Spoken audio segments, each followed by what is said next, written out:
In Good Shape, your weekly dose of health information on Deutsche Welle. Find out more about what's new in medical treatment, alternative medicine, as well as nutrition, wellness, and beauty. Medical professionals, therapists, and counselors are in our studio to offer their expert advice on In Good Shape. Joining us in the studio today is Professor Tilman Grune from the Institute of Nutrition at the University of Jena. Hello, Professor Grune. Welcome to the show. Hi. This man in the report says that he feels absolutely healthy since he changed his diet. So can a vegan diet really be so beneficial? In fact, you have to be aware he didn't change only his diet. He did change his lifestyle. He changed his job, he's different in physical activity and the diet. And of course, a change in lifestyle can change also some, or improve some, let's say, unspecific symptoms like headache, like migraine, like skin problems or so, if they are associated with an unhealthy lifestyle before.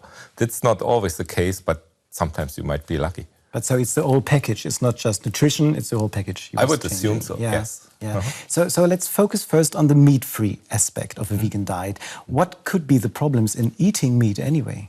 Okay, so we do know for a long time that too much meat is not healthy for us. On the other hand, no meat might also not be healthy. So that depends how balanced your diet is after you remove the meat or all animal products from your diet. So it really depends a little bit how balanced you might eat after your restrictions. So it's not all meat is bad, veggie is good.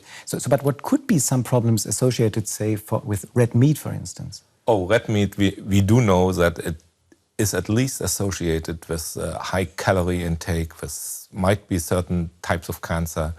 That is an association, and we do not know whether it's a causal principle in these diseases. But all epidemiological studies show that here is an association between high meat consumption and certain cardiovascular diseases or cancer, or perhaps obesity. But the causal thing is, you mean that just meat eaters are not so living healthy on the other hand? And on the it might be, yes, but on the other hand, not everyone eating lots of meat is getting cancer. So it's an association, and we do not know the mechanistic role of meat in, for example, colon cancer or something like that. But if I would say, okay, I skip all meat and I stick to a strictly plant-based diet, are there any risks involved in the plant-based diet? There might be risk involved, and certain micronutrients are predominantly present in meat or are better absorbed from meat products. So there might, especially certain vitamins like vitamin D, vitamin A, or minerals like iron and zinc. And what about the toxicological effects of pure plant-based diets? I mean, there are toxins on plants, aren't there? There are, of course. But in general, if you consume these plant-based foods in a normal way, like everyone in the population is doing, then you are safe in terms of toxins. So what's the normal way? The normal way is the normal amount, and on the other hand also the parts of the plants which are assumed to be consumed as food. So if I put my carrots into the blender, I just put the carrots into it and not the green stuff hanging out of the carrots. Just take the carrots. Are there any and clean them before. And clean them, of course, Would you suggest any persons who should not become vegans, like pregnant women, for instance? Okay, there are certain parts of the population, growing children, young children, elderly, pregnant, which have certain requirements on nutrition. And it might be very, very difficult if you have a vegan diet restrict to get all micronutrients these parts of the population need. Especially, for example, think about growing children and calcium, for example, which they need for the normal development of bones. Okay. How healthy is milk? Milk is healthy, first of all, and there are limited number of adults which have a milk intolerance or an allergy to certain components of the milk, and they, of course, cannot consume milk. But for all others, milk is a healthy, normal component of our nutrition, and all speculations that there are some difficulties with milk it's not really shown. But about lactose intolerance, I mean, most parts of Asian world have lactose intolerance, but you mean in the Western diet? In the Western diet, it's normal. And there are differences in the genetics of the population, so that in Europe or Northern Europe, we don't have so much milk intolerance, lactose intolerance. So what about soybeans when it comes to your health, about the phytohormones? Okay, soy as a nutrient component is safe. On the other hand, there are lots of extracts now available on isoflavones, which are the phytohormones in soy. And here you have to be a bit careful because there's no really a massive amount of data showing that they are safe.